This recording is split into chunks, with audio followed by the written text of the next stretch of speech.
Assalamualaikum warahmatullahi wabarakatuh. Halo semuanya, perkenalkan nama saya Siti Karma dari Unsubar Prodi Pendidikan Guru Sekolah Dasar. Di sini saya akan melakukan podcast yang dimana untuk menyelesaikan tugas mata kuliah administrasi dan manajemen sekolah. Nah, di sini yang saya berada di SD Negeri 063 Baka-Baka, Kecamatan Wonombi. Nah, pada kesempatan kali ini saya akan membahas topik yang sangat menarik, yaitu penerapan kurikulum Merdeka Belajar di Sekolah Dasar SD Negeri 063 Baka-Baka. Nah, kurikulum Merdeka saat ini menjadi salah satu langkah penting dalam upaya meningkatkan kualitas pendidikan di Indonesia. Kurikulum ini memberikan kebebasan bagi guru dan siswa untuk berkreasi, berinovasi, dan belajar sesuai dengan minat serta kemampuan masing-masing. Nah, dalam podcast kali ini, saya akan berkesempatan untuk berbincang langsung dengan salah satu guru di SD Negeri 063 Baka-Baka, yaitu Ibu Saharia SPDB. Yang dimana beliau akan berbagi pengalaman dalam perencanaan, pelaksanaan, dan asesmen pembelajaran menggunakan kurikulum Merdeka Belajar. Langsung saja kita simak perbincangan menarik bersama Ibu Saharia SPDB. Selamat menyaksikan. Assalamualaikum Ibu Saharia. Waalaikumsalam warahmatullahi wabarakatuh. Terima kasih sudah bersedia menjadi narasumber kami dalam kegiatan podcast kali ini. Kami ingin membahas tentang pelaksanaan kurikulum Merdeka Belajar di Negeri 063. Alhamdulillah. Terima kasih sebelumnya juga sudah memilih sekolah kami yang ada di SD Negeri 063 Baka, Kecamatan Wonombi. Langsung saja Ibu, bagaimana langkah awal guru-guru di sini dalam menyusun perencanaan pembelajaran berdasarkan kurikulum Merdeka? Baik, mengenai implementasi kurikulum Merdeka yang ada di sekolah kami, awalnya itu kami guru-guru dapat membuat namanya kurikulum seperti ini. Jadi dari kurikulum itu terdapat ada kurikulum ya. Kemudian setelah itu terbentuk kurikulum, kami guru-guru dalam komunitas belajar. Karena kebetulan di sekolah kami itu terbentuk komunitas belajar untuk namanya. Di situ kami guru-guru setiap pekan atau sekali dua kali dalam sepekan itu pulang sekolah kami melakukan kolaborasi kerjasama itu dalam hal yang pertama itu kami lakukan yaitu analisis capaian pembelajaran, di mana capaian pembelajaran itu terdapat fase-fase dalam pendekatan mereka. Kalau fase A itu kelas 1 dan 2, kemudian untuk fase B itu kelas 3 dan 4, kemudian untuk fase C itu kelas 5 dan 6. Kebetulan untuk saat ini alhamdulillah saya diamanahkan oleh Bapak Kepala Sekolah dan teman-teman rekan guru untuk mengajar di kelas 5.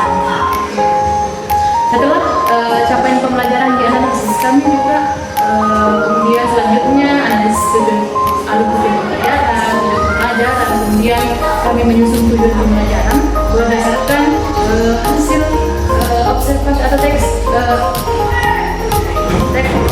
awal. Setelah ini kemudian kami menyesuaikan dengan kebutuhan peserta didik. Dalam pelaksanaan seperti apa pembelajaran di Alhamdulillah dengan adanya penerapan kurikulum Merdeka, kebetulan sekolah kami sekolah menerapkan kurikulum Merdeka. Jadi kami di sini dengan dipilih dalam program sekolah penggerak itu kepala sekolah dan 2 komite pembelajaran. Kebetulan alhamdulillah saya merupakan komite pembelajaran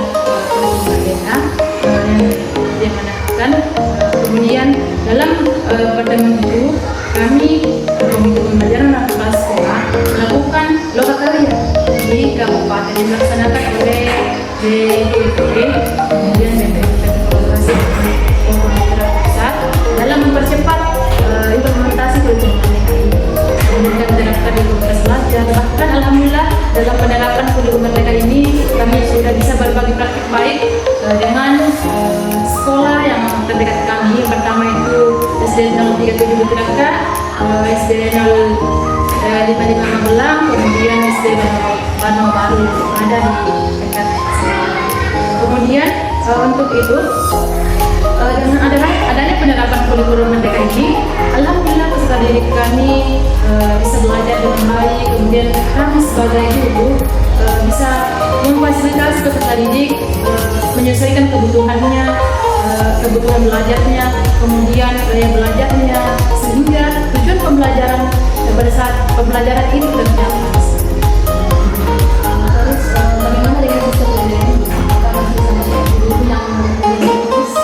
Baik, mengenai sistem atau asesmennya, ada asesmen yang pertama itu asesmen awal. Asesmen awal itu asesmen yang dilakukan saat awal pembelajaran atau setiap tahun.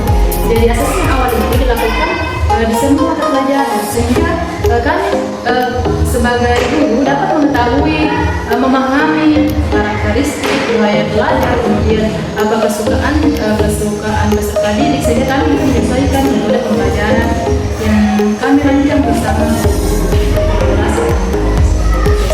Kemudian setelah asesmen dari awal, ada namanya asesmen formatif, dilakukan pada saat proses pembelajaran berlangsung. Selanjutnya setelah yang ketiga itu adalah asesmen sumatif. Sumatif itu dilakukan di akhir bab pembelajaran, kemudian pada saat akhir tahun pembelajaran, sumatif akhir semester. Kemudian dari rangkuman tersebut kami merangkum atau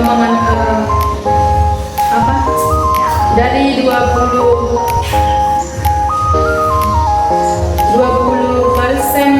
penilaian harian, 30% nilai semester, kemudian 50% itu nilai sumatif akhir semester atau sasnya itu. Jadi kita tentunya insya Allah kami bisa mencapai capaian pembelajaran yang sesuai dengan misi-misi satuan. Apa tantangan yang dirasakan selama menerapkan kurikulum Merdeka di sekolah ini?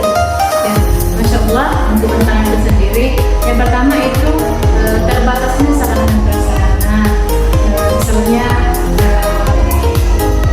Misalnya untuk kebetulan di sekolah kami itu LCD-nya hanya satu dan proyektornya.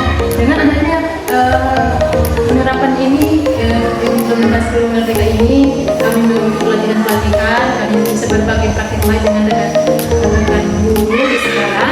Kemudian alhamdulillah seiring berjalannya waktu kami mendapatkan bantuan dari pemerintah, interaktif board, kemudian terdapat Chromebook, dan kemudian kita menggunakan juga dana bantuan dari pemerintah itu, dana bos sendiri namanya. Kami menggunakan laptop, kemudian media pembelajaran yang ada.